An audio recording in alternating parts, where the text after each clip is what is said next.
Welcome in. Shortly after 9 o'clock on your Tuesday night. Appreciate everybody joining in. Inside Carolina, I can hear myself echo. We're already messing it up. That's Adam Smith. I'm Tommy Ashley. First half of this show, or the first little bit of this show, we're going to talk about the Taz Walker situation, eligibility issue. Of course, I'm Tommy. Adam, Jason Staples will join us a little bit. And what do I always say at this point? We're sponsored by Johnny T-Shirt and JohnnyT-Shirt.com. Make sure you take care of them. They take care of us. Rate, review, subscribe, all the good stuffs. Like this YouTube video. Everything you do in that regard helps Inside Carolina get to more people and get more information to you. So check it out.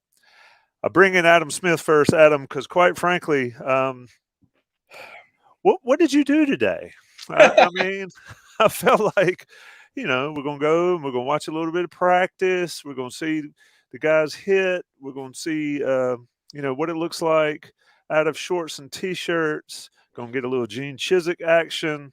Right. And then it sort of goes off the rail when we see Mac Brown walking towards the podium.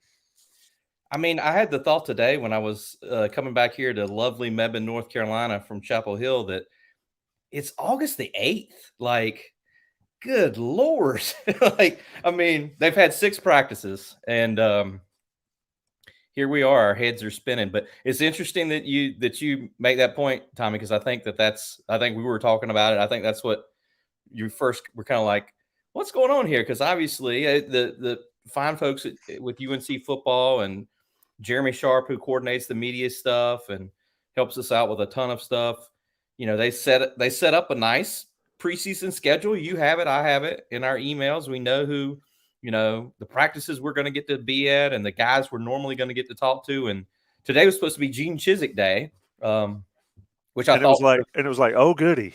Right. I thought that could have been eventful, or it has the makings of being eventful. And then there's for our loyal audience, we sort of head over to one end of the indoor practice facility where they have a podium for people to stand at that we talked to. And when Mac started, exactly like you said, when Mac started making his way, I was thinking, what is this about? And then I was thinking Will Hardy's been hurt. Legend Cavazos is hurt now. DeAndre Boykins and Antavius Lane didn't practice today, which that's pretty newsworthy. I was thinking, well, maybe Mac wants to just sort of put the head coaching spin on where they are, like with their, positionally when their injury report. And then, I was telling you, I happened to see at the very top of sheet, it said in all caps, Tez thoughts. And then I was like, what in the hell is this? And then we found out, because I was like, what could these Tez thoughts be? But here we are.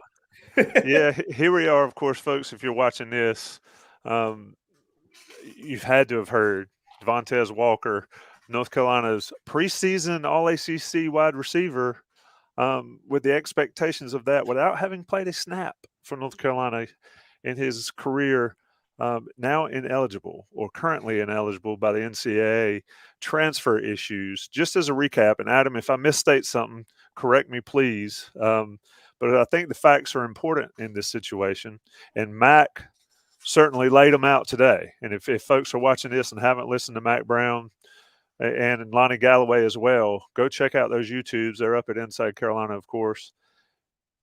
Goes to commits to East Tennessee State, gets hurt, is told that he's going to gray shirt, and then he's hurt, injured. Eventually, that offer is pulled from East Tennessee State. Pulled may be a harsh word, but for whatever reason, I would say it was pulled. He doesn't go to East Tennessee State. He ends up going to North Carolina Central, where he enrolls at Central. Central's football season is canceled due to COVID, as were other schools in that conference. I believe, if I'm not mistaken, that entire conference didn't play, or most of them didn't subdivision. Play. The FCS, it used to be 1AA. Entire FCS didn't play. No matter if it was Spencer Rowland at the Ivy League or North Dakota State, the entire FCS, they did not play that fall. Some of them played in spring, but keep going. So he does not have an opportunity to play a game at Central. He ends up at Kent State, where he plays a couple years there. Freshman year, so-so. Sophomore year, blows up and is just unbelievably good. And hold on a second, Adam. I've got to get rid of my bot that comes in here. How crazy is that? You know you've made it when Pretty you've funny got though. randos. I know, it's funny. I didn't read it before I deleted it. But He anyway, said it was goes brutal to with just Adam. Got to get Staples in here or something. oh dang, they're hammering they're hammering you That was already. pretty Hey, good. I'm gonna have to stand up for my friends, just like don't make us go Alabama Doc and have to take out some trouble on folks. Anyway, goes to Kent State, has a great year, announces in December he's going to transfer from Kent State to get closer to home. The the majority of Kent State's coaching staff is leaving. He wants to get home to his grandmother. He comes back to North Carolina, commits to North Carolina, enrolls at North Carolina on January the 9th. And then the NCAA changes the rule on January 11th to, quote unquote, tighten the transfer rules process for all that. And here we are. They filed a waiver for Tez to be immediately eligible. He is not at this point. The appeal has been filed. What else is there to take from that, Adam? Other than the NCAA, they do not work quickly unless you're Cam Newton. We have a situation here where a young man has done everything right, as Lonnie Galloway said and Max said. He's done great in school. He's been a perfect teammate. He's done everything right on the football field and off. He's got family issues where, finances and health have prevented his grandmother from ever seeing him play in a game. Just a lot going on here. And you got a situation now where his eligibility and, quite frankly, his college career, given his skill set, is up in the air. I have a lot of thoughts, Tommy. So I do too. So that was my tempered thought, by the way. Well, please interrupt, jump in here and interrupt me when, if we need to flesh something out, or you just need me to shut up so you don't hear my silly voice talking. I got a lot of thoughts. Just on what you were sort of finishing up with the grandmother. That is a thought I had today, with the dust settling, was that, UNC came out with, what was it, a 7-paragraph, 700-word statement from Tez with revealing this news today. They were prepared for this. This wasn't some haphazard thing they slapped together. And, if you think about it, Mac, Lonnie Galloway, they are sort of, in addition to stating the facts, I felt like they're also sort of making a sentimental or emotional case. They're sort of appealing to whoever at the NCAA would be looking at this, their, human side, I would say, with Tez. They both, Mac and Lonnie and Tez, in the statement all talked about the mental health aspects of this. Lonnie told us the story that he saw Tez one day at practice right after they got the news, and he could tell something was wrong. And the next thing you know, he asked him, and he's crying on Lonnie's shoulder. I felt like this was sort of an emotional plea from Carolina today. I hope I'm not overstating that, but they were, in addition to laying out the facts, I felt like they were trying to play on the heartstrings a little bit and say, look, this is not wrong this is not right in a lot of ways. So that was one thought. I noticed somebody, I've lost it in the chat, but one of our guys here had a free Tez hashtag. Yeah, I've seen that pop up. That's another thought I've had, is that if UNC fans weren't excited about Taz Walker or liked him already, even though he hasn't played a snap, he has become a fan favorite today. If the appeal is granted and he does get to play, I feel like, he's going to get some nice cheers in Keenan and wherever. And that was another thing with his grandmother situation, who, we told Jeremiah Holloway wrote a beautiful long form feature on Tez this summer. That his grandmother played a big role in his upbringing. I'm not sure what exactly her health situation is, but Max said, you heard it today, Max said they had already made plans at Keenan of where she might get to sit. I don't know what that entails. If she has a wheelchair, I don't know. But that's just classic Mac. He's talking about how they'd already made plans for where she might sit. in terms of the hard core, what's going on with the NCAA, I just wonder. You saw the kid from Florida State today that had the waiver denied. I just wonder. I mean, are these blanket waiver denials they're issuing, and then you have to appeal as part of the process, even if you have sort of an airtight case? I have no idea. Like, that was just a thought I had. Like, is an appeal somehow part of the whole, I don't know, bureaucratic process of this thing? I don't know. It just seems, my thing with this, Florida State guy played at 2 different P5 schools. I believe he was at Maryland first, and I could be wrong. Transferred, played, and then he wanted to transfer home for family reasons. So a Right. little bit different, but kind of the same. But my thing with the NCAA here is they basically let anybody do everything.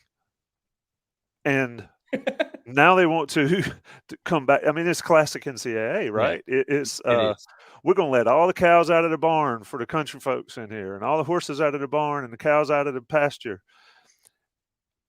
And then we're going to decide when they're all down the road, well, we got to figure out how to get them back in. So let's slam the last one up and not let him get out. I mean, it's a situation. To your point about Carolina and Mac and their approach, and I think part of this is to put pressure on the NCAA from outside forces, and I 100% see the point of that. The NCAA preaches. We see these commercials all the time about student athletes and all that. And they consistently make weird rulings that are anti-student athlete. And that's what I do not understand. And I could sit here and recite ones we've seen over the years. And it happens across the board. It's just random. It seems like it's random to me. And the interesting question that I had, and nobody can answer, is who makes these decisions? What human being makes this decision at the NCAA? Everybody says, well, the NCAA ruled. Who is that? Is it Charlie Baker, the director? He's not making the decision, wouldn't think.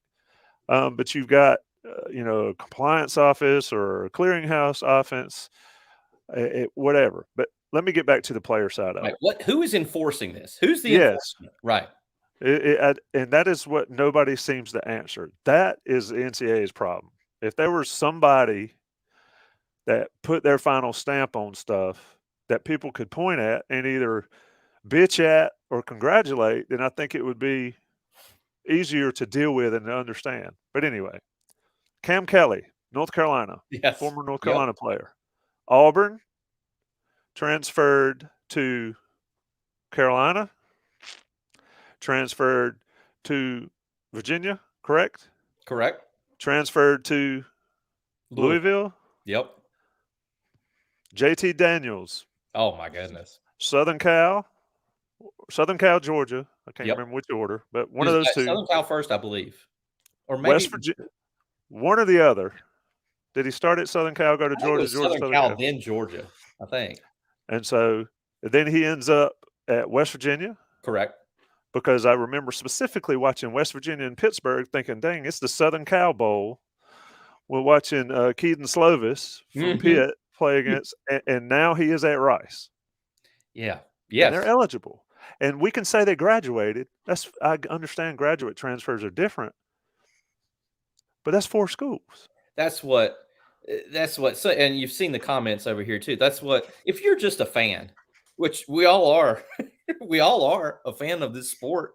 And you take the graduate transfer side of this into the equation, it just gets even nuttier with what you just laid out with, I mean, if you think about Cam Kelly or Storm Duck, and I'm not trying to talk bad about them, but each of those guys has transferred twice since December, since the regular season ended. They've done it twice in however many months. And they're eligible, right? Right. They're eligible. They're grad transfers. They're eligible. And you throw the COVID season where the NCAA said anyone can transfer. You can not play and you can play and not lose a year of eligibility. You can not play and not lose the year of eligibility. There's just so many factors that are confusing, I think, to the whole thing. And UNC, obviously, I saw somebody make the comment that I see should have let us know this. Like, when Taz Walker arrived, I think they thought, as was the word slam dunk. I think Max said no brainer. They thought it was a no brainer that he would be eligible and can play. They wouldn't have gone out and got him if they thought he was going to have to sit out. You know what I mean? Like, they wouldn't have done that. And then you throw in the January 9th versus the January 11th factors in here. I mean, we could write a syllabus on this thing. Yeah, and then you have a situation where players, and at this point, we sit and wait and see what they're going to do. But you got a situation where Kent State and all their people have approved Tez coming to North Carolina. They are all for it. They're all in on it. Right, and Max pointed that out, right? Yeah, and when you have a situation like that where the former school is all in on a kid going home and getting that, these are slam dunks. The only thing, and I'll say this, Adam, and I could be wrong here, it is interesting that it's come to this, that it had to be brought to the media, brought to the public. It makes me feel like they're a little worried that maybe the NCAA is not going to grant this. I don't know if that's a fair take. I certainly think it's something that the public and the media need to be in on, because the NCAA needs their feet held to the fire as much as possible. We've seen that over the years. But this is a play to sort of to put some pressure to get a quick resolution on this. But it's not necessarily, and like Max said, and I believe this, it certainly affects North Carolina on the football field. Don't get me wrong. It is a big blow, and Jason Staples and I will talk about it a little bit later in this show as well. It is detrimental to North Carolina's football chances.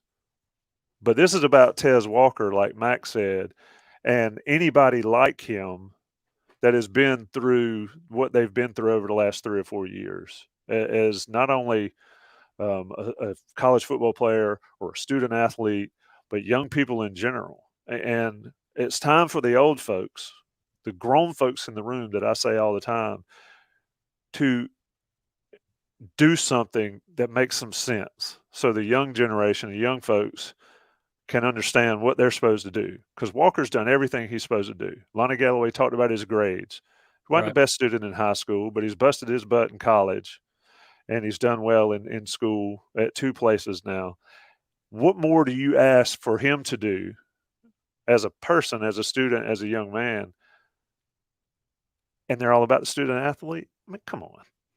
And I have to say, it makes no sense. I have to say that what you were hinting at, or what you were sort of tiptoeing toward, was, hey, if he's technically ineligible to play in games right now, he can practice all he wants. That's not an issue. Like Tamari Fox last year, he practiced all last year, even though he was ineligible. But if he's ineligible to play in games right now, for as much confidence as Mac projected today, I think you got to be concerned that they won't grant the appeal, just because technically he's on the wrong side. It's like the NCAA tournament bubble. Technically, he's on the wrong side of that ledger right now. And I asked Mac, how concerned are you? How worried are you? And he said he wasn't, that he thought it was a no-brainer, thought it was a slam dunk. But, I wonder how much he really means that. Maybe he does. Maybe he didn't want to project any sort of doubt or allow any doubt to just be put out there. But I would be concerned that he might not be able to play against South Carolina on September 2nd. What is it? It's 3.5 weeks from today, right? Mm-hmm. Is that right? Yep.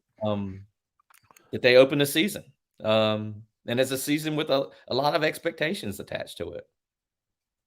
If anybody has followed Carolina football over the years, they understand that it's always something. I've done this I'm north of 50 now.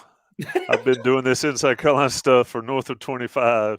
It is always something. And maybe it's that way at every school in the world, but it always seems like there's something that goes on ahead of a season.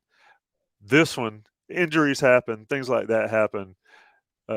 This is a bunch of BS, and the kids should be eligible to play. I mean, you've got guys that are playing college football for the 7th and 8th year across the country. I mean, This is ridiculous. And folks in the chat are mentioning in the tick, if there's any young folks in the chat that don't know what the tick is, do some Carolina football history lesson, and you'll understand why that means something for North Carolina fans in a bad, bad way.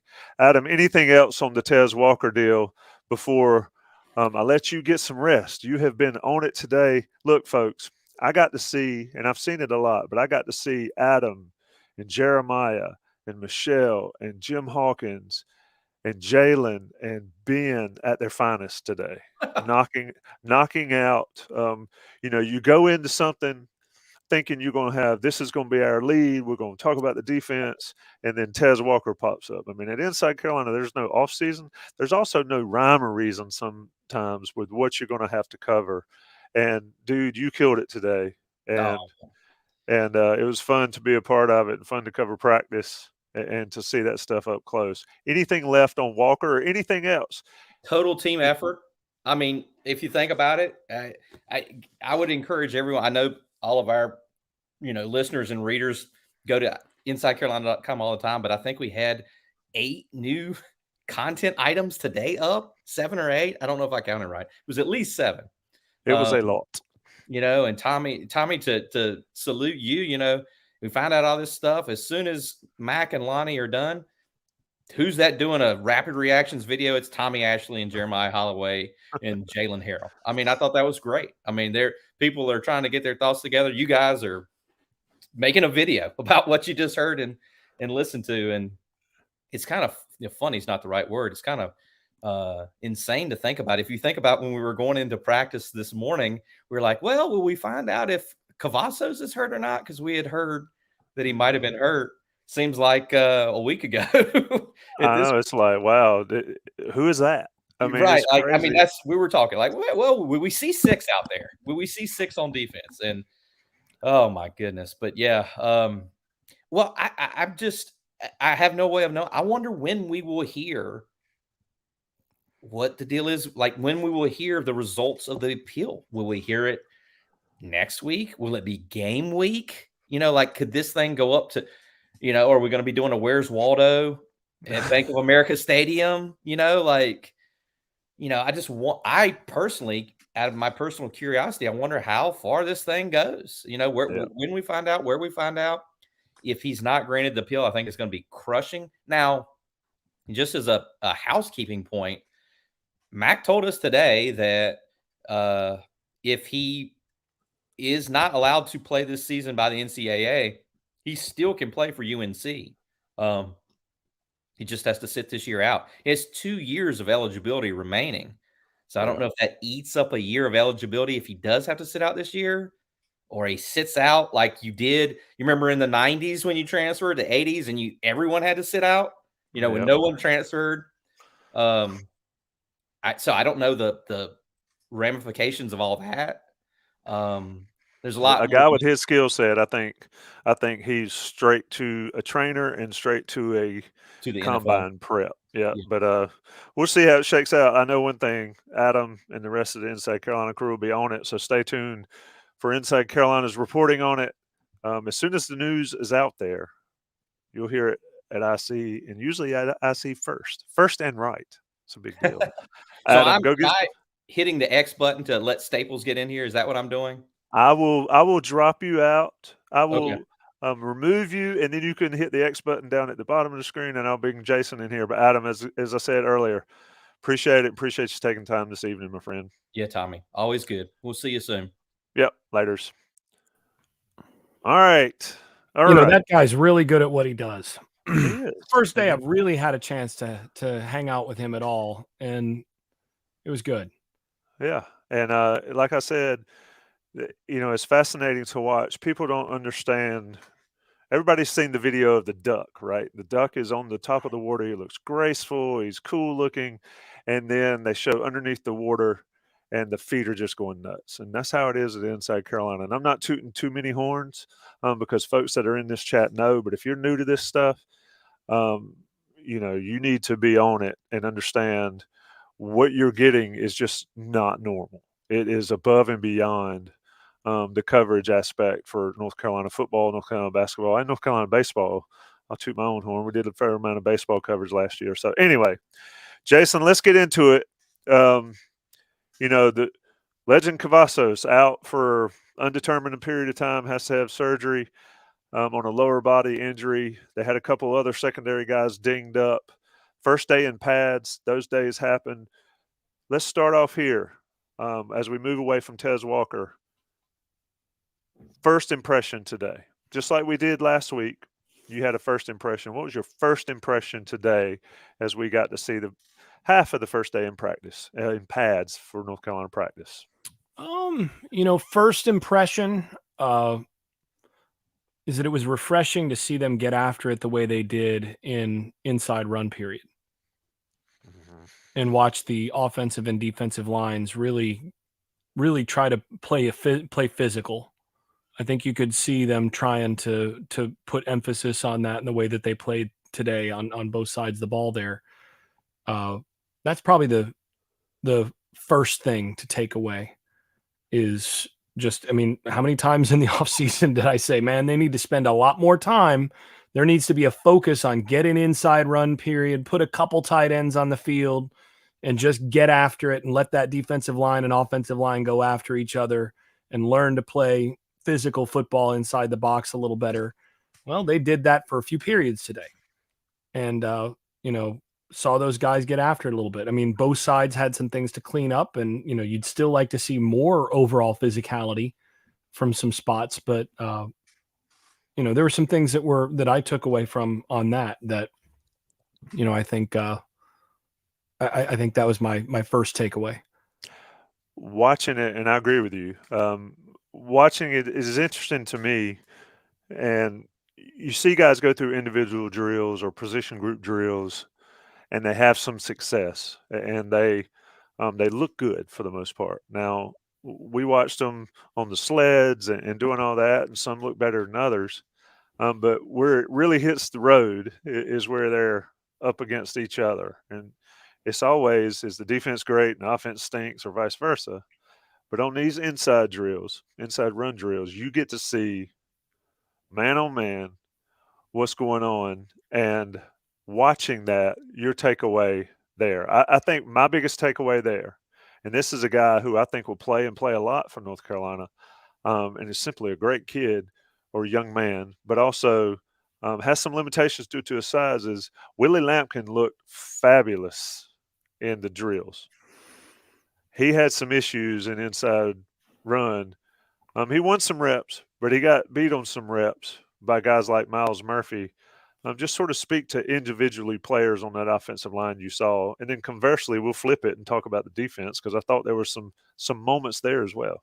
Yeah, I think there's definitely, coming out of the practice, there's definitely some concern on the offensive line in my view. There's a lot of room for that group to get better. Now, as you said, how much of that is this team got better on the defensive line, and so now the defensive line is just better, and so they're winning some matchups against the offensive line. That's what you hope, right? You hope that the offensive line is a little better than they were last year, and the defensive line is so much better that they're just winning some battles anyway. That's what you hope, and it's hard to tell. It's hard Absolutely. to tell sometimes when you're playing yourself which one it is, and you find out week one. But yeah, there are some concerns up front that I walked out with in terms of the offensive line. They still need to get better. Lampkin is one of those guys where I think you're going to see him play a lot. One of the things that we definitely saw today was he played all three positions on the interior. They rotated him at both guards. He started, he's starting out at one of the guard positions and then moving to another guard position, and then, starting another drive at center, and sort of working as we kind of thought he would across all three interior positions. And so he makes them more versatile in there and deeper in there. Just one guy makes them a good bit deeper.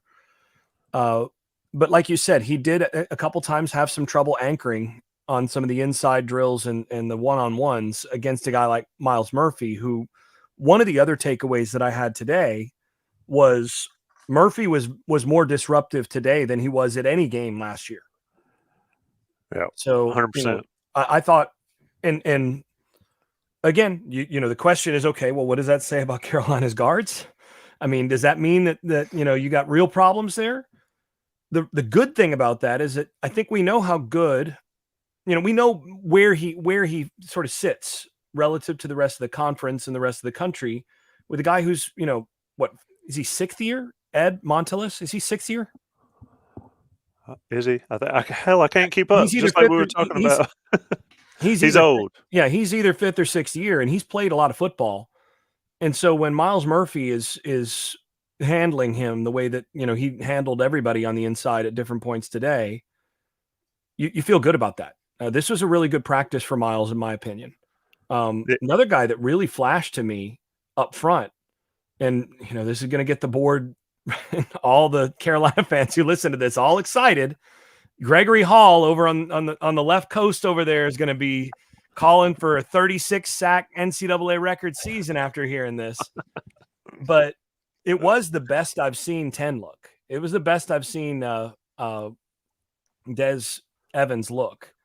And you know, he had one in the pass rush drills. And the way that this drill works is you line up the offensive line and the defensive line, and then they choose one of the guys to go one-on-one with the blocker across from him in a pass rush situation. So defensive end against the left tackle, other end against the right tackle. Then, you know, you're going to go with a defensive tackle against an interior player, and you're just going to let them, you know, do their pass block thing against a guy who's got a rush responsibility. And there's a specific call for each of those.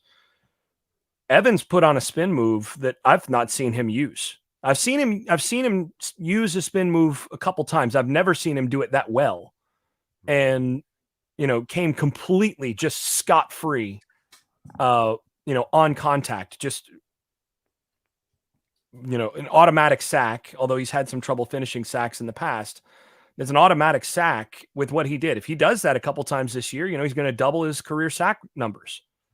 And yeah, so he's a guy that stood out at different points, stood out a little bit in some run fits on interior run as well, just with his length and physicality. He, you know, picked up kind of where he did last year. He ended last year playing pretty well in that area, but there were some things that were promising from some of those guys on the interior that have always had some physical ability, but I thought played overall a little better today, just fundamentally and in terms of stringing some good things together than I've seen from them. So that's the other real takeaway, is a few good signs there. But again, the hard part is, okay, that spin move was really good.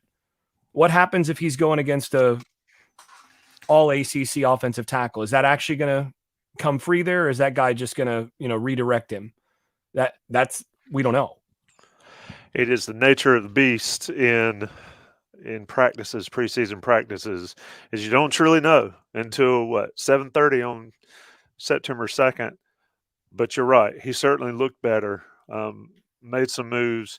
Folks are dropping in chat. And again, this is sponsored by Johnny T-Shirt. That's Jason Staples. I'm Tommy Ashley. Visit Johnny T-Shirt. In fact, let me go ahead and do this before we get deep in the weeds.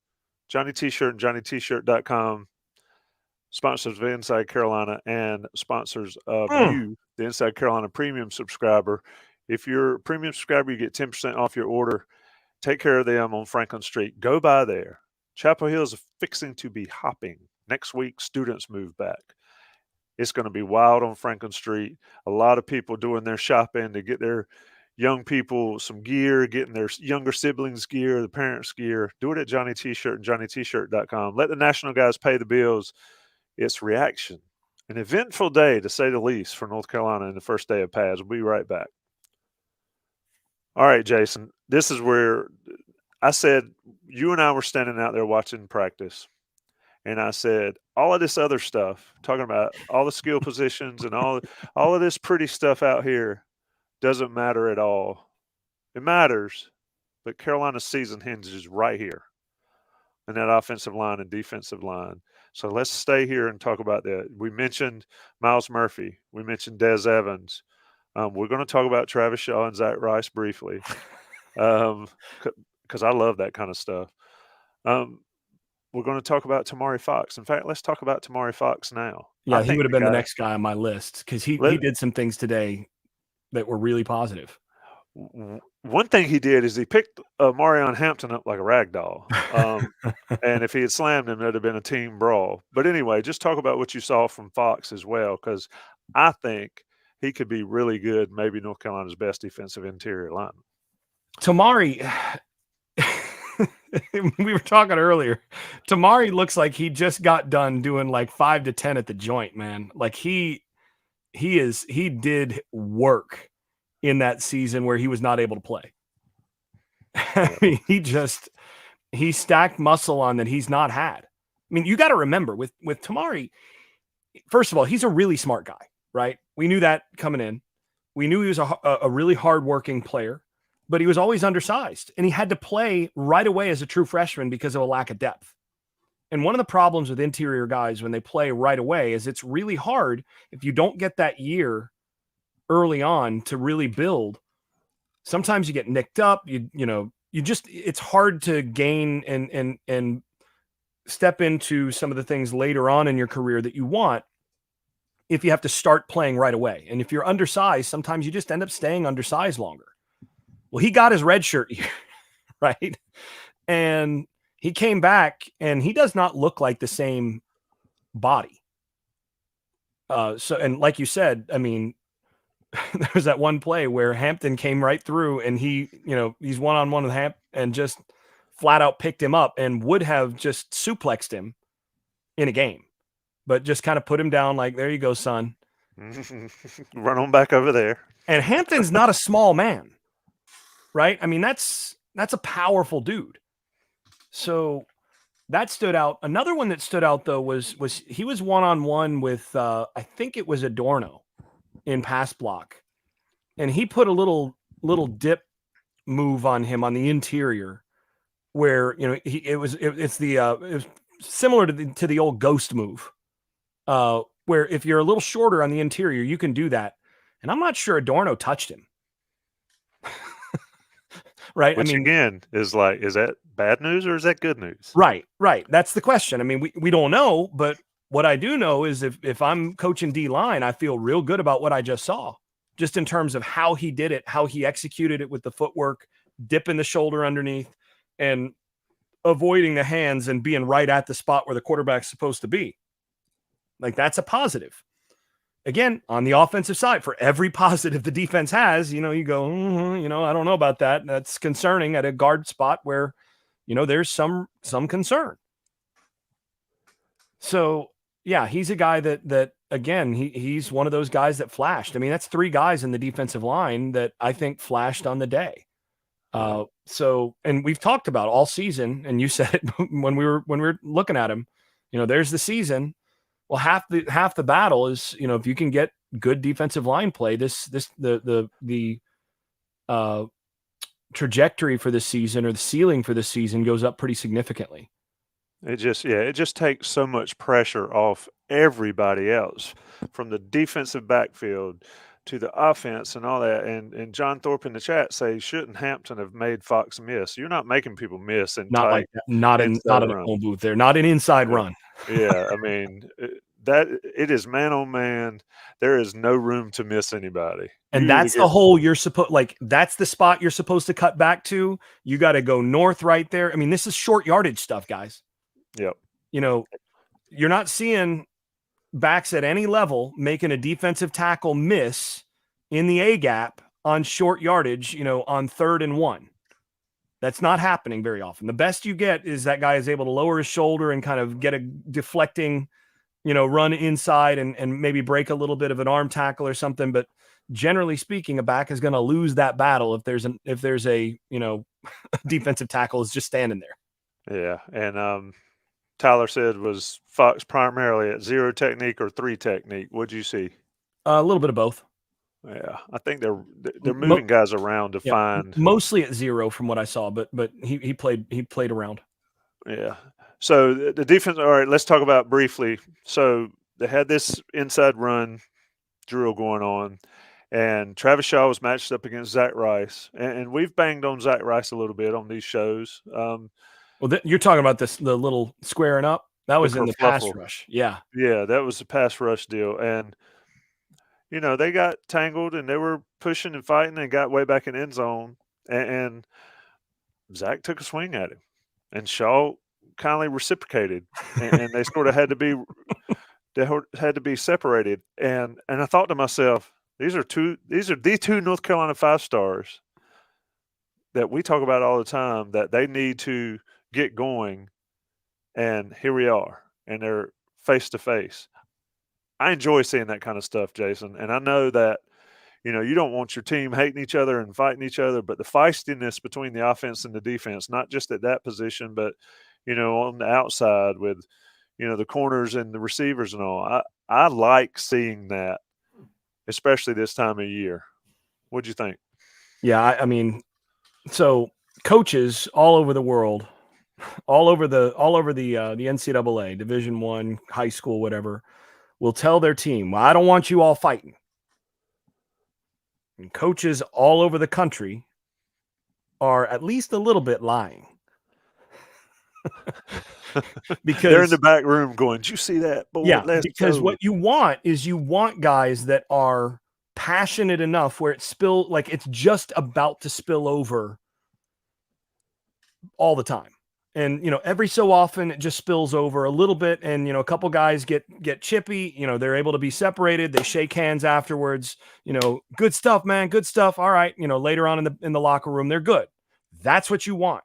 But you want guys who care. And that's when you see it sometimes. You see a guy, and those two, it was not a situation where one guy got whipped and lashed out at the other. What you want is exactly that, where you had two guys battling and, getting real physical, and then the whistle blowing and it not stopping quite fast enough for the one, where he's happy, the other one feels like he's being held a little bit. So they lock up just a little past that. And then they, both exchange a little bit of throw hands a little bit. That's fine. In practice, that's fine. Now, you emphasize to those guys, you better not do that ever in a game. Yep. You separate them and you say, look, this can't happen. But at the same time, you're kind of looking at your other coaches going, well, I still have some of my concerns about the toughness of the young buck and whether or not he really, cares enough, whether he loves to be out here. But that right there, that's a good sign. Now, again, veterans, that starts happening less, ideally, right? Because those guys learn to contain it so that when that starts to bubble to the surface, they just put it into the next rep. That's what you want. You want to teach them to do that. But especially with young guys, every so often having that happen, yeah, I can live with that. That's okay.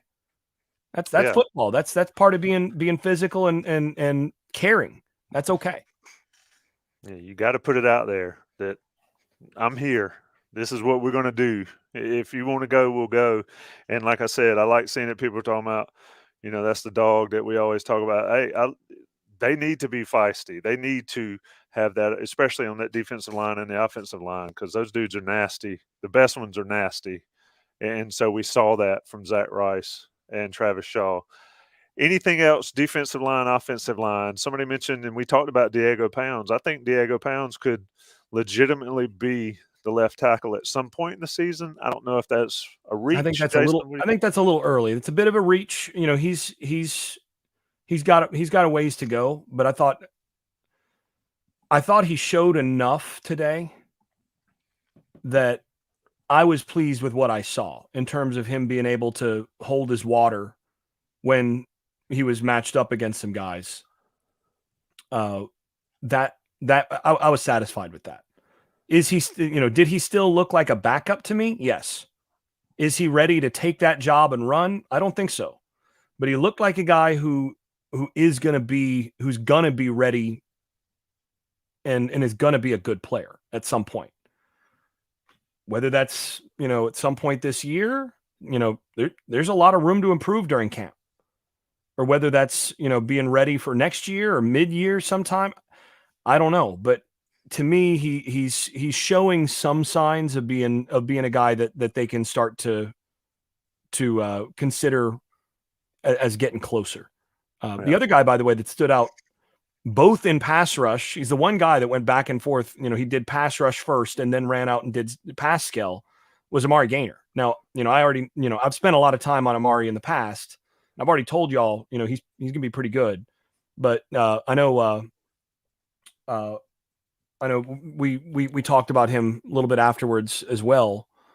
And, there was, I think all three of us noticed that he's going to be a good player for Carolina. And in the inside run, some of what they did where they had him on the field in short yardage, he showed up. He's a physical player and brings it. I mean, he's one of those guys, he brings it every play. So, one and thing his he quickness did stood out. Yeah, especially on that. But the way he was able to cover, whether it was a back out of the backfield or even covering tight ends, I thought that portion there. We've seen when Carolina's has had defensive ends or jacks that couldn't cover. I thought Gaynor certainly fills that void and gives Carolina's defense an added dimension. But like you said, you've been talking about him, and we've talked about him a lot. He's gonna make this defense better. And then you got Rucker. You can put them both out on the same time. I mean, Carolina, the havoc numbers that we've talked about, if they don't go up significantly this year, I'm not quite sure what's going on. Well, if they don't go up significantly this year, then that means that this offensive line's terrible. Like really, really like Charles Barkley level terrible. Right? Exactly. Because they certainly look the part. Because they showed that they can, that in practice, they showed that they should be able to do some things and be disruptive. Now, if they're having that much success and then they can't do it against anybody else, that's a real bad sign. Yep. And again, September 2nd, Tyler Wood asked, I'm curious to know what running back rotation looked like in today's inside run drill as well. Jason, from my vantage point, it looked like they were rotating them through. It looks like Hampton is probably the one at this point, but they rotate them so many times to give them opportunities. What did you see with the running backs? Yeah, every one of the backs got basically even reps, which I would expect at this stage of camp. I think British was the first guy out there. I don't know that really matters given how they rotated him. I thought the guy that looked the best of them was Hampton. He had a good day today. There was one run that he had on, I think it was an outside zone where, he got a little bit ahead of his read. So his cutback wasn't seamless and he missed his spot, missed his lane by about half a yard. If he'd have been just a little more patient, Javonte Williams patient, and then waited for the flow and cut back, he'd had a decent play. And instead, kind of got caught up in traffic in the backfield as he was trying to find that, which is, what he did a lot last year on different things. But as a whole, I thought he looked like his eyes and his feet were more in sync than they'd been last year. And he was more patient as a whole. Looked like he was, running with his eyes up instead of, his eyes closed, as it were, as we talked about in some scouting stuff about the running backs. And I do think the way that they're blocking certain stuff, particularly on the inside zone stuff and some of the way that they're doing some inside zone and some like veer type blocking is helpful to a back like him. Because there are a few cases where, this is, you think about the veer and shoot that the Bryles tree has run for years. And of course, that's where Randy Clements comes from. And some of what they're doing in the run game and the way that they're teaching certain run concepts dovetails with that kind of approach. And what that's going to mean is you're going to get more double teams at the point of attack, and you're trying to move guys backwards and get the back moving forward and just let him find, sort of pick his seam as he's moving north-south. That, to me, is a pretty good fit. It looked today to be a pretty good fit for what Hampton does, what he brings to the table as a back. So based on what I saw today, I thought he looked good. Hood didn't get a whole lot of great blocking in front of him on any, but he had a couple runs where he maximized what he could get. I thought Green looked about like he did last year. He was fine. He's a good back. And Petaway, he got his reps, kind of got tangled up with his feet on one of them, but nothing really to that stood out there on that. And again, it's a limited number of reps, but all of them are getting reps right now. And I would guess coming out of today, the guy that would be at the top of the list would probably be Hampton. Yeah, long way to go until September 2nd. But, I think for what they're trying to do, to your point, what they're trying to do in the run game, it's got to be it's Hampton's time to shine with that type style that they're going to play. But I think they've got some other options. Somebody asked in the chat, well, let me ask you about Tyler Thompson. I think he physically looks good. He is your typical guy that just came from high school. He needs weight and all, but I think he's going to be a good player for North Carolina. He's got the edge ability to make noise there. He's just got to grow. I mean, you're talking about high school senior / college freshman versus, like we talked about on the offensive line, 6-year college guys. I mean, there's a large difference there. He looks like a 220-pound edge. Yeah, and 220-pound edges may splash, but they also get swallowed up by a 45-year-old tackle if they get that opportunity. Let me look at I'm going through the questions, and of course, if you've got questions for Jason Staples, drop them in here. We'll get a lot of these at the end of the show. I wanted to flip over to 7-on-7, Jason. And we can just do the obligatory Elijah Huzzy portion of the show. Had an interception today.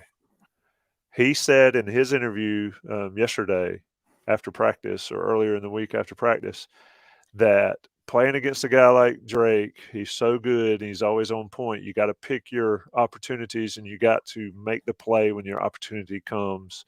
And he made one today, getting an interception. Questionable where Drake was going with that ball. It could have been a miscommunication between Tez and Drake, or an overthrow on an out route that Amari Gaynor had covered, or a little flat play to Morales. What do you think of Huzzy today in live action? Anything changed? He didn't do anything that changed my mind about him. So, the thing about it is, I think that was a little sail type concept where you had an out underneath a go, and Drake was trying to get it out there, and Gaynor, I think, got tied up with the tight end never got off Gaynor. I think that's what happened. But the main thing there is Huzzy is in position, and one thing that he does, and he's done this in basically every time I've watched him. Every time I've actually watched him, when there's been a play to be made, he makes it. He just comes up with a football. He gets his hands on the football. And, yet another example of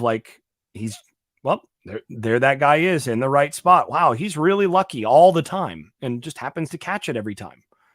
At a certain point, it ain't luck. And, that could go a long way too. So don't want to belabor it because, we've talked plenty about Huzzy, and we'll see, knock on wood that he actually works his way through camp fully healthy, and everybody's able to see what he's able to do, starting in Charlotte this year. But yeah, I mean, not a whole lot really to discuss beyond that. Yeah, I agree. I mean, he's going to be the guy, and he stays healthy. He's going to be the guy in that secondary. Tayon Holloway, another one. We've talked about him. Thought he looked pretty good today again. When you've got injuries, and somebody on the message board or something mentioned it looks like the defensive backfield is going to be the position du jour of the injuries this year so far. Which they've got some depth there. I mean, if they're gonna have some injuries, I mean, they do still have some depth there. Yeah, so they can absorb some of those. Again, first day of practice. Drake was Drake. The backup quarterbacks need some work. They need to continue to get better. Check out what we said on the Inside Carolina practice scoop there on those guys. But obviously, Drake needs to stay healthy. I'm going to talk about the tight ends briefly, Jason, because I think this garners some discussion from us. I think John Copenhaver's number one tight end. And I think that he's going to have a big year. What'd you see from those guys? I think Morales is going to make plays. Bryson Nesbitt, I really didn't notice a ton today. But Copenhaver, I mean, he's been that guy so far for me. Yeah, he had the one long touchdown on the Y cross concept that the thing that surprised me was that he was able to outrun the safeties. So, on that concept, it's tough on the defensive backs, you know, in pass scale, especially, you know, it's tough on the defensive backs because you got a guy that's running against the grain. And, you know, you kind of in a game are depending on getting some disruption on the quarterback to prevent that. But you still expect the safeties to be able to, you know, catch your tight end there. And, you know, he finished it. So that tells me that he's put in the work in the off season on that. And physically he's looking pretty good. You know, of the three guys, I think he probably is was the best blocker overall last year. I saw him struggle a little bit as a blocker today. I mean, one especially memorable one was where they were running a split zone concept where, you know, the sniffer, the tight end / H-back is coming across the formation to kick out. And it just so happened that the guy he wound up face to face with was number 5. It's not exactly what you want if you're the 240-pound H-back coming across the formation. And now all of a sudden the guy you've got to put your shoulder into is Ritzy. And Ritzy kind of made him go backwards a little bit. That was memorable. But, you know, the thing was he still finished the block, just kind of went backwards with it. But I'd like to see more physicality out of the tight ends as a whole. All three guys. Which is something you've said all during your scouting reports as well. Yeah, I'd like to see more of it. I think of those guys, you know, he's a guy to bet on to do more of that. What I saw more of today is evidence that he's growing as a receiver. And the more he becomes a complete player in that respect, the more he's going to earn time relative to the others. So, yeah, I think he's developing. He's going to be a guy that's going to have a lot of yards this year with Drake May. Drake likes to throw over the middle. He likes to throw to the tight ends and to the slots and all that. Likes to throw to those guys, and you know, Copenhagen is going to benefit from that. Yeah, I agree. I'm going over under 350 yards for our over under show. Oof. Later towards might be on the number there. So that'll be one of those discussions when we get to that. Receiver wise, we talked about with Adam, of course, the Taz Walker news is the biggest news of the day. If he is not able to play, I know that changes a lot, but you know, a guy like JJ Jones, his eyes have to pop open really wide, and Kobe Paysauer, same there. I mean, it's going to change the offense. Just your take on that side of it. I don't want to talk about the eligibility issue. I think he better be eligible. That's all I got to say. I mean, come on, make the right. I mean, but trusting the NCAA to do the right thing is probably not your best. Yeah, probably not the best thing to do. But just from a purely football standpoint, if Walker's not out there, how does that change the offense, change Chip Lindsey's? Because I'm going to be frank and see if you agree here. I think Chip Lindsey's under a ton of pressure this year to produce a quality, if not elite, offense with what North Carolina has on the field. Losing Taz Walker, if that happens, is a gigantic deal that puts even more pressure on Lindsey and the rest of the guys. Who steps up? Well, first of all, I agree with you. I mean, Lindsey this was a difficult job for Lindsey to take. Just because, look, Phil Longo's put up phenomenal numbers the last few years, right? So Lindsey could direct the best offense he's ever coordinated, and it would still potentially not be as good statistically as what Phil Longo's had the last few years. That's a tough spot to walk into. You know, you got a lot of expectations there. You're walking in and, you know, everybody says, well, you know, you got Drake May, that makes it easy. Well, yeah, that also means that your expectations start, you know, at 10. You got to turn it up to 11 just to impress. Right? So, yeah, that's a hard thing. Now, the thing that changes with Tez is, you know, I've got Tez as a double-digit touchdown guy this year, coming into the year. Mm-hmm.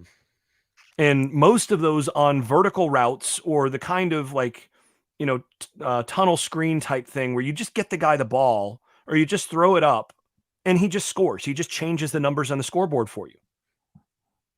Those guys make it a lot easier to have a quality offense, right?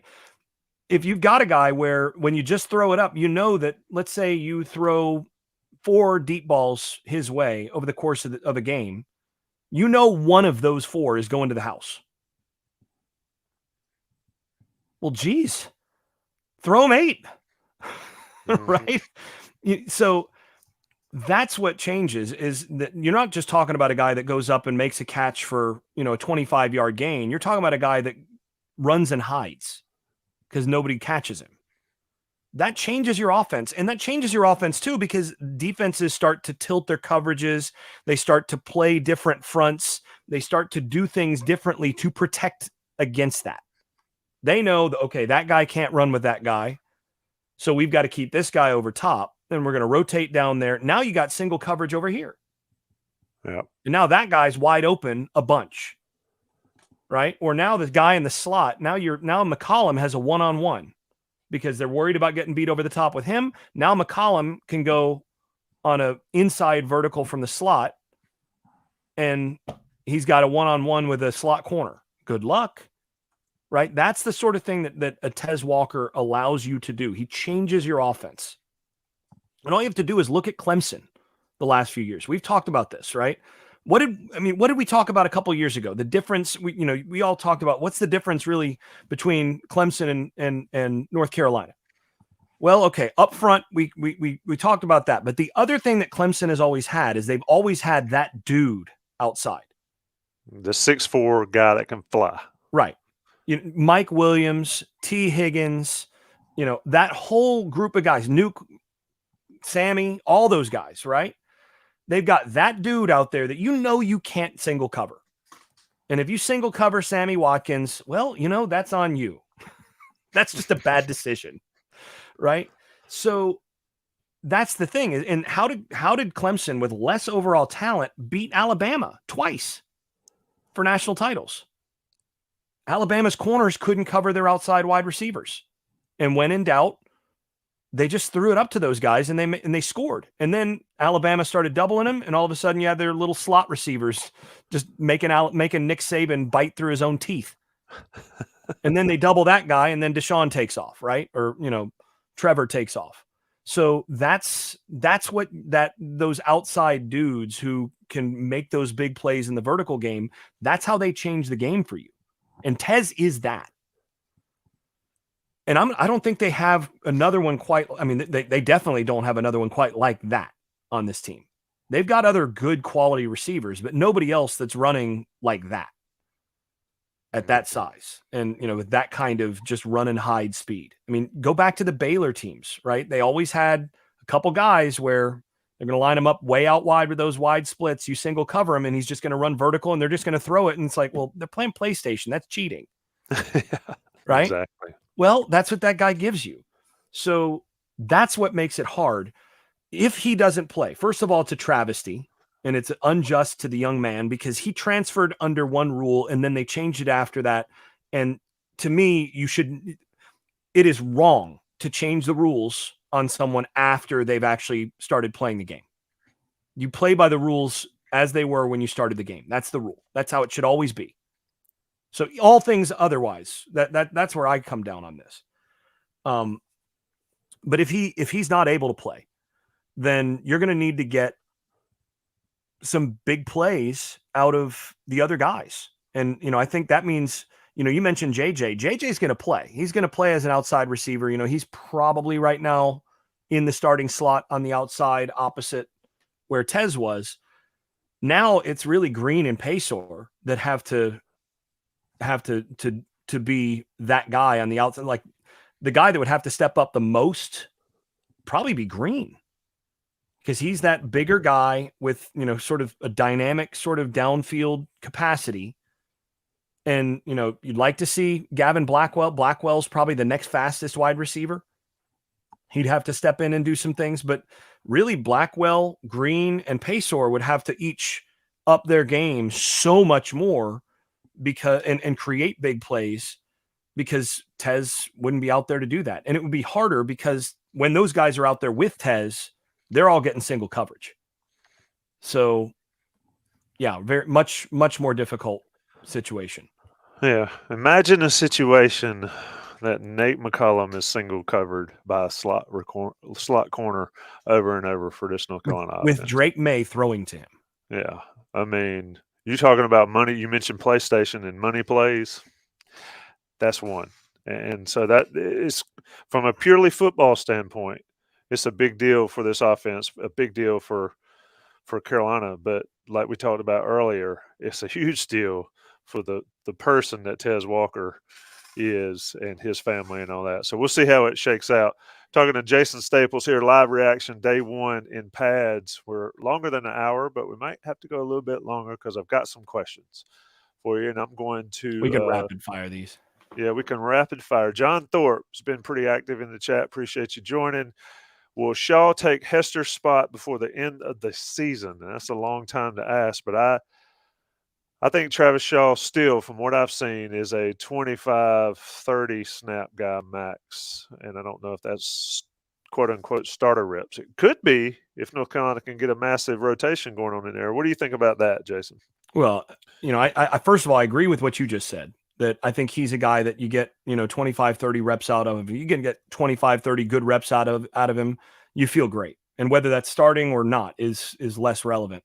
Secondly, I'm not sure that's Hester's spot,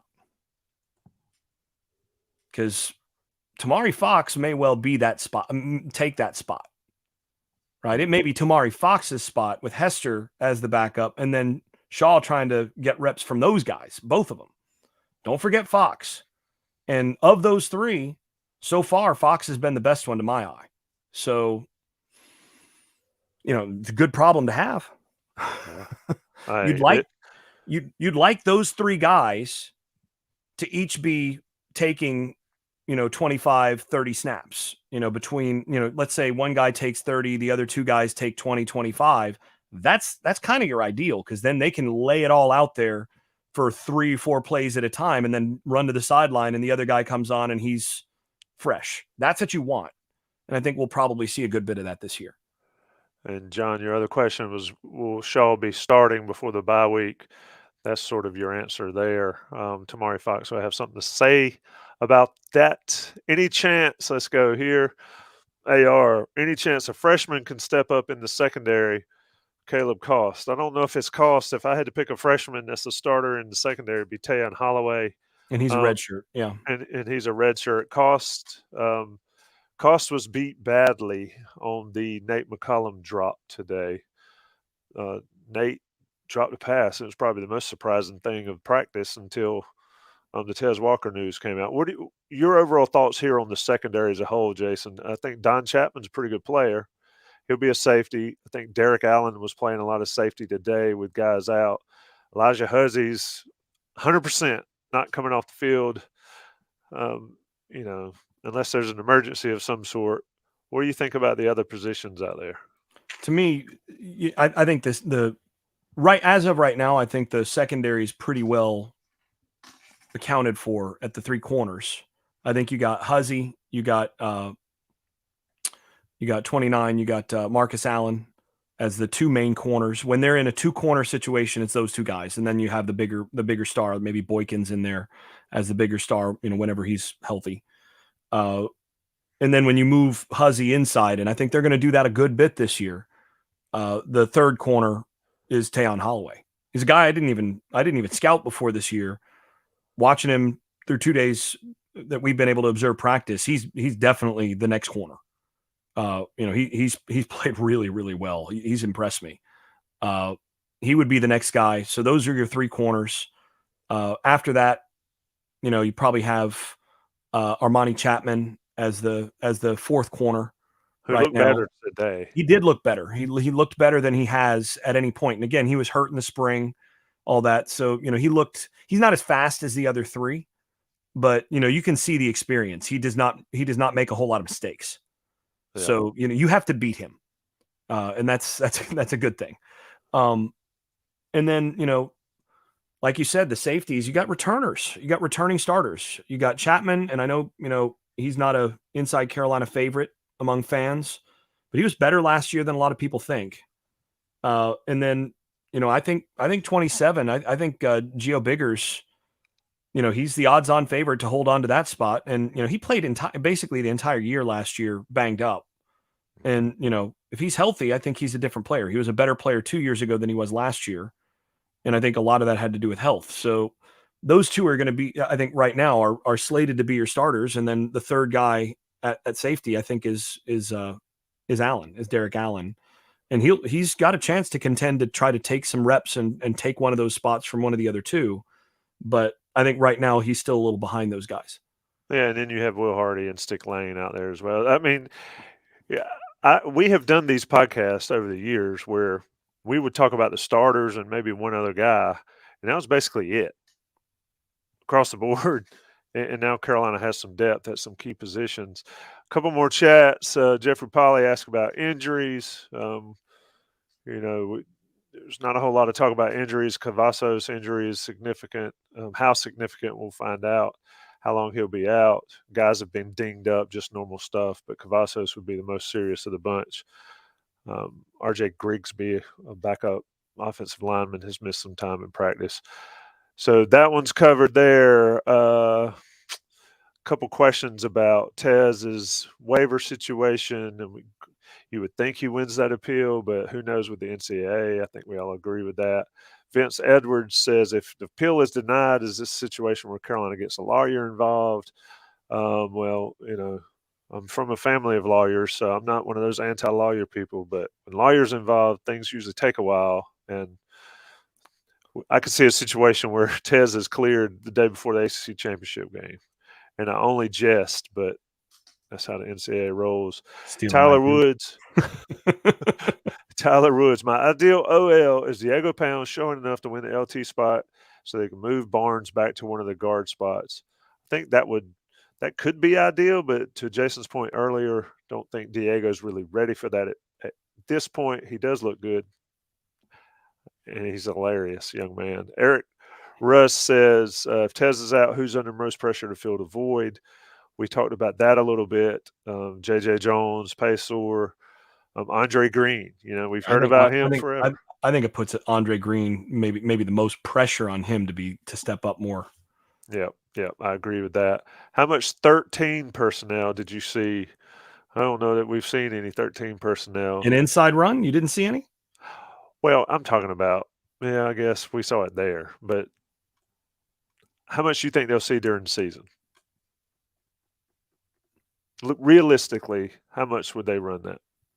Not goal line. Oh, not goal line? I don't think we'll see 13 personnel once this year. Goal line. Goal line, it may happen. Yeah, goal line, I wouldn't be surprised, although I would expect more 12 personnel because McCollum is so hard to cover in those situations. You go 12 personnel and have him as your lone receiver out wide and let him try to shake a guy. There's some things you can do with that. If you're gonna go 13, then you probably line up 18 out wide, as a jump ball threat. So, and that really is Nesbitt's. That's his thing, is being that kind of goal line, red zone type threat, throwing the ball up. So yeah, I don't see a whole lot of 13 in that case. And the other thing you got to remember is if you're doing 13 personnel and Nesbitt split, it's really not 13 personnel. He's just a hybrid tight end receiver lined up at receiver. So, I don't think we'll see a lot of it, but the thing is that they can go big in practice and help serve the defense on that and really, really give them something to look at. Yep. Here's a good question, I think, and this could be a podcast in itself. Jimbo Whitfield says, what changes have been made in the offense to prevent, quote unquote, Drake's drop off, and what happened the last 4 games of the year? Well, I think Chip Lindsey and Randy Clements were those direct changes. Jason, just your thoughts on that question. Yeah, I think the biggest thing is that if you asked Chip and Mac and the offensive staff that question, they would actually answer you with something like, well, the biggest change is we're going to be able to run the ball better. we're going to dang well try to run the ball better. That's kind of going to be their probably default answer. And, that's a TBD, right? Well, because the real question is, okay, great. You're putting more emphasis on running the football. That's good. But Phil Longo liked to run the football too. He may be an air raid coach, but he ran the football a lot. And actually, some of the biggest problems Carolina had last year, and those 4 games, if you look at what they really ran into, is they couldn't run the football in those games, not with the kind of success that they needed as those teams started to change their approach a little bit. So what happens if you do run into a team that's good enough defensively to take away your running game? What counters do you have there, right? So that's really what this question gets to. And I think the biggest thing is that they're going to take more of a game by game, like true game planning approach, a little bit more of a pro approach in terms of how they're trying to build some wrinkles in and have a little bit more diversity in what they're doing in the passing game. So, instead of basically going back to, these are our 8 core pass concepts and this is what we're going to run. And, when they come out and we have a little bit less success with this, well, we're still going to run it because it's got answers built in, and we're just going to keep running snag. We're going to keep running mesh. We're going to keep running, 4 verts, and, we're going to eventually rep it well, or we're eventually going to do it well enough that it's going to work. They're going to have a little bit more baked into each game plan for some specific stuff, some shots, and some counters based on what on what the opposing team likes to do. So I think we'll see a little bit more customized game planning. That'll be probably the biggest difference. Because, you're still going to see a lot of snag, smash, 4 verts, Y cross. All these, mesh, typical air raid passing staples, they're still doing that, right? They're still doing all of those things. A lot of what they did, they just maintained a lot of what Longo did.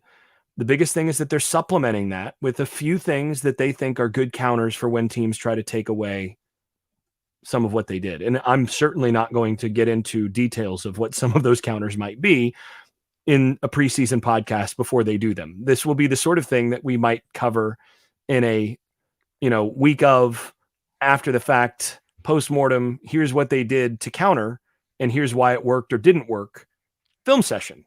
We'll see a few of those this year. But I'm definitely not going to put anything like that out there right now. Yeah, so somebody in the chat asked what shows we have to look forward to. Just as an aside, we're going to have Inside Carolina Live on Saturdays, the day after with Jason and Buck on Sunday, and myself. We will have On the Beat Live. We will have Noon Dish with Don to cover the recruiting aspect of it. We will have the Game Plan podcast on Thursday nights with Jason, Greg, and I. So we got you covered. How can anybody listen to that much? Well, that is a lot. Wow. How can anybody listen to me that much? I'm fascinated. There's 400 people in the chat tonight, and it's awesome that you guys joined. But they're here to see you. We got some of the best subscribers and fans in the United States. We really do. Yeah. It's unbelievable. It is unbelievable. But yeah, we will cover the waterfront nearly every week forever, and and it starts live in Charlotte at I don't know what the name of the Frothy Beard Brewery is, where we're doing the Inside Carolina Tailgate show like we did last year. Same spot for the ACC Championship game, same spot for the South Carolina Bowl game years ago. Oh, and VIP. Oh, somebody mentioned John Grisham. Vipolis will have his podcast. We'll announce what's going on with that on Mondays.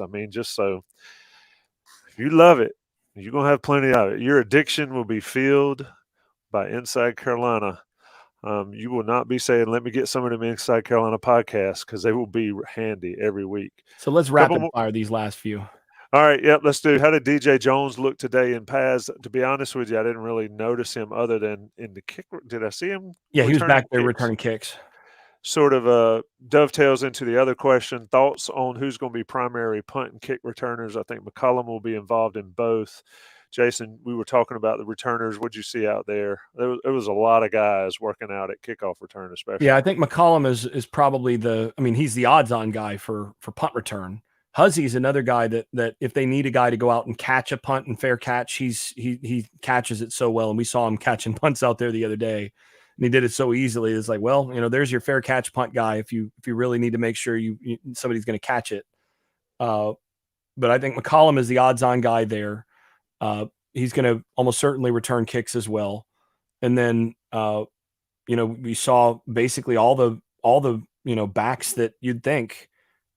George Pettaway is a guy that was back there. Omarion was back there. Caleb Hood was back there. DJ Jones was back there.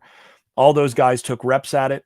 If I had to guess, just letting you know my philosophy, and it may be a little different from what Mac Brown chooses to do on this. He's going to be the one that makes the final call on this. My philosophy on this is, in general, if you've got a dynamic returner who can return kicks and be super special, then you put him back there. Otherwise, you go with backup running backs or dynamic wide receivers, just because of the way today's game works. And it's a dangerous situation as well. You're not getting a ton of kickoff returns as it is. And, the ones that you do get, there's a lot of collisions and all of that. So you want to, kind of use backups. So if it were me, McCollum has done it enough that maybe you think he's a dynamic enough guy to be your number one. And so I'm just going to assume that that's probably the case. And the next guy that I'd probably have out there is 23. I think Pettaway with his home run speed there and all of that is a guy that probably should get a look there. And if Hampton's not starting at running back, then, I can understand putting him back there. But, I think Pettaway, that might be a good spot for him to really make a difference. I agree with you. Tyler Woods, backup 3 technique. Ritzy, yeah. There you go. We've talked about Bull Hill. We've talked about some of the differences with Lindsey and Longo's offense. Trey's a new name I see. Star position if Boykins is out. Who's the backup star? Huzzy can play it. Yeah, Huzzy's playing it. I think that would be DJ right now. Stick Lane is a guy that they'll work in there, but he was starting out at safety. But they've had the intention of getting him some reps at star just in case. So if Boykins is out for any length of time, then I wouldn't be surprised to see Stick get some time there. But if I had to guess right now, the guy that would go in instead of Boykins, if Boykins is out for extended time, would be DJ, and then Huzzy would play over there as well. The other thing to consider, based on what we saw today in the pass skelly, is I also wouldn't be surprised to see Amari Gaynor get some star time against, there's certain teams that like to go big personnel. I wouldn't be surprised, again, if Boykins is not out there, I wouldn't be surprised to see Gaynor actually slide up to star, which he's played a lot of. That was his position for a full season at Florida State. And he's a guy that can do that and be a dynamic player there. So they've got several options that can play there. Like I said, it'd probably be DJ. I wouldn't be surprised to see Amari get some reps there if Boykins was out for any length of time. And then, of course, on passing situations or against really solid passing teams, they'll play with Huzzy on the inside a lot more because I think they really feel like with Marcus Allen and Tayon Holloway, they're going to be able to cover on the outside, and then Huzzy makes them lock down on the inside. Yeah, there will be no question about big tight ends being able to bully a star if Amari Gaynor's in that position. I would have loved to see that matchup, the Notre Dame tight end versus him. That would have been quite the matchup there. Let's go, Slagle. Your impressions of the team change, good or bad, compared to what we saw last week? I think overall pretty much the same, but I think maybe some more concerns about the offensive line. Just seeing where they're at right now. I'd like to see them just and the thing is, it's almost, I have to preface this. It's unfair for me to say this in some ways because the truth of the matter is, and you know this, Tommy, beginning of camp, who is always ahead? The defense. Should be, right? The defense should always be winning early in camp. Always. Now, they haven't the last couple of years. We heard last year, all about like, the offense getting long runs and long plays and all this. Last couple of years, first week of practice. And of course, some of us behind the scenes are going, uh-oh. Like that offense must be really, really good. But it turned out the defense was just not very good either. So just going to preface that, my concerns on the offensive line, I do have some concerns after today. And I want to see them see what they look like. That's probably the biggest change, although I don't know that that's much of a change. I went into last week already a little bit concerned about that. I'm probably a little more concerned about that after today. Otherwise, I think it's basically along the lines of what we thought last week. I thought the defensive line in general moved and did things that corresponded more with the way they look than they have in a while. So, that's a plus. A lot of questions coming in late. Slagle, you've had your allotment. They'll get answered, brother. You know that. We'll talk about it as much as possible. How did the kicker look? Ryan Coe's got a leg. Ryan Coe can kick it a mile. Didn't miss one today. Yeah, and so Carolina, at least on August the 8th, they're set at that position. Happy. Rewind. Just press rewind on this podcast. All those questions that you have there will be answered. The backup linebackers got a lot of work on inside drill today or inside run. They're the only guys that played it. Yeah, and so you got Deuce Caldwell's pretty active. Sebastian Cheeks, Amari Campbell, those guys were out there, got a lot of good reps for North Carolina. I was trying to find any more questions that we haven't covered, but I'm going to wrap with this one. Bull Hill, what's your way too early over-under? I don't know if that meant 8 wins or yeah, I think he's saying it. Are you over under 8 wins in the regular season? Y'all know where I'm going. I mean, yeah, you're going 12-0. I know you. There's no question. They if this team wins only 8 games, it will be a massive what the world just happened in Chapel Hill. If this team with Drake May healthy all season only wins 8 games, then that'll be a disappointment. Yep. They should win more than 8 games. I've got over 8 if Drake May finishes the season. And if he, plays through the whole season healthy, they should win over 8. Now, not having Taz Walker makes that a closer deal. Because with Tez, I think this team goes toe to toe with Clemson and makes that real interesting. Because Clemson's going to want a single cover, and I think he's going to get his wins against those corners the same way that a few years back, you remember one of the first plays of the game. What did Howell do? Straight down that left sideline, right? Yep. And 2 went. Yep. Exactly. 2 went deuces and ran right by Clemson, and that changed that game right away. 7-0 right there, and that communicated to Clemson, oh, your first round draft pick, who did get picked in the first round that year at corner, can't run with our guy, right? So then some other things were game on after that, and I think Tez kind of does that for you in that kind of matchup. That's where he's a game changer and a matchup problem. Without him, I think Clemson should be favored pretty heavily in that game, unless somebody else really changes my mind. But, I think that kind of player makes a difference. But I would go over 8 right now still, even with some concerns about the offensive line. But if Drake May goes down, they could win 3. Yeah. Won't discuss that. Won't discuss the what ifs.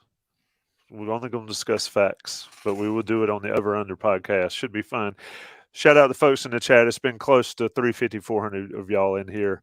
A lot of folks tuning in to Inside Carolina to hear all the analysis from Jason Staples. Adam Smith, shout out to him for joining us early to talk Taz Walker in that situation. Stay tuned to Inside Carolina for all of that coverage. You know that when it happens, Inside Carolina will report it and follow it. North Carolina opens the season September 2nd against South Carolina. Seems like so far away, but it's not. It's only 3.5 weeks. It'll be here before you know it. Shout out to everybody that helped with the coverage today. Shout out to everybody that watched. And be sure to stick with Inside Carolina. A lot of podcasts coming this week. Oh, and just a sneak preview. We're going to do an alignment or a realignment show, live roundtable on Thursday night. Should be quite interesting. I think Jason Staples might be on that one as well. just Buck's column. And if you're a VIP or Inside Carolina premium subscriber, you read it. Just when you thought you were out, realignment rears its ugly head again. We'll talk about it live on and I'll Thursday keep my night. ear to the grindstone.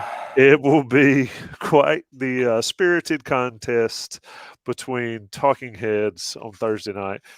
Stay tuned for Noon Dish tomorrow at noon with Don Callahan. A lot of great work on the recruiting front. We'll get back to that. But anyway, Johnny T-shirt, you're our friends.